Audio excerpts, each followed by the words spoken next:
స్తోత్రం ఇచ్చి ఇచ్చి ఇచ్చి ఇచ్చి పట్టుకోలేరేమోనని ఆఖరి శ్లోకం సగుణోపాసనం చేశారు. భూరంభాంచ నలో నిలోంబరమహార్నాథో హిమాంసపుమాన్ ఇత్యాభాతి చరాచరాత్మకమిదం యస్యైవ మూర్త్యష్టకం అంటూ.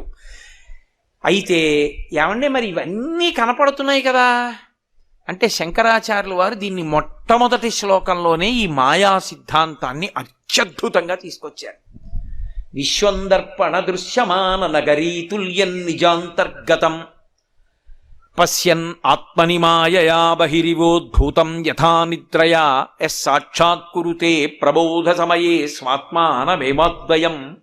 శంకర భగవత్పాదులు అన్నారు, ఏమండి ఇదిగో మాయ అంటారు ఏమిటండి? బల్ల కనబడుతోంది, మైకులు కనపడుతున్నాయి, నేను కనపడుతున్నాను, వాళ్ళు కనపడుతున్నారు, స్తంభాలు కనపడుతున్నాయి, పరదాలు కనపడుతున్నాయి, మాయ అంటారు ఏమిటి? ఉంది కదా విశ్వం అంటావా?